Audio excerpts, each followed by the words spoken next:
Awesome. Cool. So basically, this is my baby. Yeah, it's wonderful.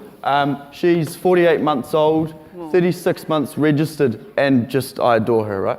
Now, you guys are all looking at me like I'm crazy because it's 3 colors and they're just arranged in a pattern, right? Now, for me, this has been my journey for the last 4 years. This company, which I've called DeXTech, and I founded it 4 years ago when I was 14. And for me, it is like a baby. When it's hurting, you've got to find out what's wrong, right? You look at it and analyze it and see when you fix. And when it's not growing, what's wrong? Help it. And so this has been my baby for a while. And my journey started 4 years ago when I was 14, and I was running a paper run at the time. And I think paper runs are an amazing thing to get any young person started, funnily enough. They pay $9.60 a week. It's great income. You can support a family off it, a mortgage and everything in Auckland. Not really. So that was starting out, that was actually my motive for basically starting a company. I need to find a little bit of extra cash. I can't afford a movie a week. I mean, what's wrong? And so I started DeXTech at that time. And we started bringing in accessories and cases for mobile phones. And it went relatively well for a couple of years. But we soon realized we were just doing too much in the business. We were a technology business trying to run 7 sectors in the company, ranging from IT support in businesses and organizations, right through to technology consultancy. Too much was going on. There wasn't enough focus. And so 2 years ago, I basically made the executive decision to cut out 70% of the business, cut 70% of what we're offering and simplify it down to what are we offering now. So today, our specialty is in second-hand mobile phones. Now, why do we do that? The reality about second-hand mobile phones is that there's 12 billion phones in the world today.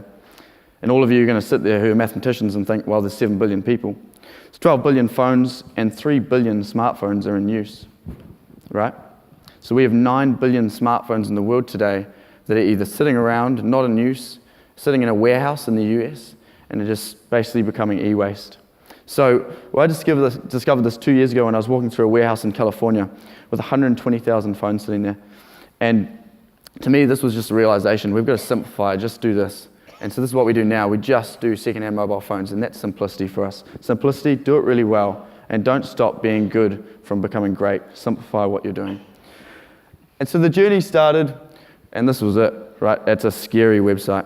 Now, why is it a scary website? Well, it's pretty embarrassing for me, but as you can see, there's a horror movie going on in the logo. And yeah, when you're 14 starting a company, you're the website designer, the graphic designer, you're the consultant, you're the product specialist, you're like the VP of finance, everything. And so this is what the result of starting out was. And that's terrifying, right? But the reality for that is that you've all got to find a stepping stone, right? Now, everyone says that your first $1 million is the hardest $1 million to earn, and every million after that is easier, right? And that may be true, but the reality is that life is a journey, right?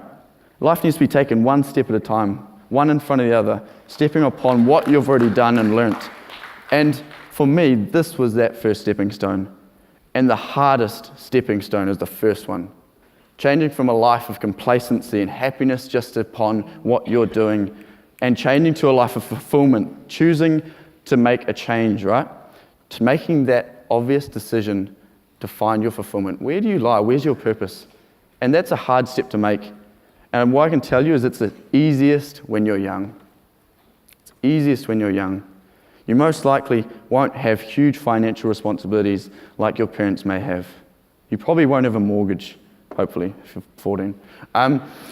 And so that was the start of my journey, right? And it was so much fun, and I've learned a few things along the way. It's been a blessing. It's taken me around the world and met some amazing people, and it's been an absolute privilege for myself.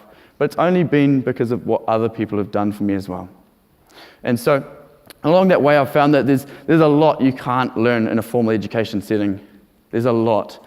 And why I say that is, what happens on Monday morning when Sally doesn't turn up for work? Why? Because Sally doesn't want to turn up for work. What do you do? What does a BCom teach you about what happens when Sally doesn't turn up for work? Right? Were you going to call her? What do you do? What happens when Sally doesn't turn up to work because her friend's hurting and she needs to be with her? What do you do? It doesn't take finance to be a good employer, right? You can't motivate people with money. It doesn't work. What it takes to be a good employer is to be a good person, right? You've got to treat your staff well. You can't just pay them well. And so it's been part of the journey. It's just trying to find out where that all lies. And what I think about life as well is that, when we're born with a stack of cards, right? We're dealt cards when we are born. No matter where we're born a stack of cards. In New Zealand, we're dealt a pretty good hand of cards. No matter where we are, we're dealt a good hand of cards. Why? Because of the people around us, right? I was born with a queen as a mother, a king as a father, and 3 jokers as siblings, and a full house of New Zealanders, right, to stand alongside it. But upon that, and what everyone else is born with as well, is trump cards. Everyone has trump cards, not Donald Trump cards, trump cards, right? And what are those? Those are unfair advantages that you should not have, right? You should not have. Why? Based upon where you're born, your upbringing, what you know, what you don't know. But trump cards are something that you actually have within yourself that you may not know. Refer to them as talents, as opportunities that are missed at the moment. But I knew soon enough, after about 2 years around the business, that I had 2, and that was business acumen and the ability to gain perspective in a cloudy situation. And everyone's got those trump cards. And our reality in New Zealand is to figure out what other people's trump cards are. Why? So we can encourage them, support them, help them, lift them up. Well, because we don't need tall poppy syndrome, because tall poppy syndrome only affects those who aren't tall poppies. Why?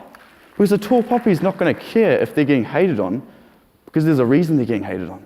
Tall poppy syndrome is affecting our people that are trying to get started, take their first step. And we need to abolish that, because we need to find the trump cards. Because when people win, communities win, right? When people prosper, communities prosper. When people grow, communities grow. Communities are made of groups of individuals put together for a purpose, a reason, locality, whatever it is, and they make up a community. And that is when we get lovely newspaper articles. And so basically there's something that I'm always starting with a problem, right? And the problem we have, and I wasn't going to get on stage without talking about proper business.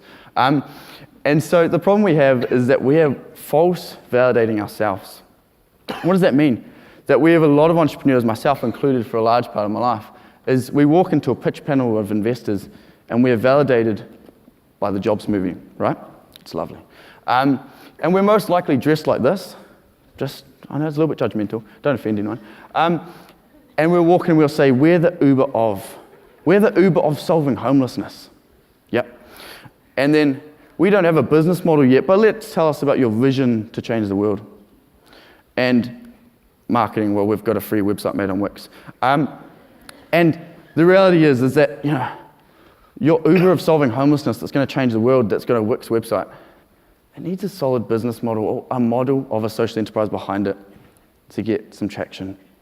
And needing a website, if anyone wants to search up www.dextech.co.nz, you'll find a lovely shock to find we don't have a real website, right? In a world of a cloudy, websited world where everyone needs websites, our business has got tenfold growth this year upon last year without a website, because we're trying to chase models that aren't being used at the moment. And so my key to you is, don't be the Uber of something, just be the Uber, right? Uber is disruptive. Just be disruptive. Don't be the Uber of something. Don't be a copy of a disruptive idea. I was told in year 4, and this was one of my most memorable moments, and I only realized 3 years ago why and how this played out in my life. And my year 4 teacher told me this: you are stronger than you think you are. And I never realized the importance of this statement. And it's a hard one to realize the importance of, because often we can self-doubt ourselves. Often we can realize that throwing money at problems doesn't solve them. Throwing money at the mental health system won't solve it. Throwing a laptop in front of every kid won't solve the education system. But realizing that you're stronger than you think you are will always solve the problems, because each step you take, you grow larger as a person. You become stronger, and you will realize that you were big enough to take on that challenge, and you look forward to the next challenge and say, am I strong enough? Yes, I am. I wasn't for the last one, but I'm now here. Thank you.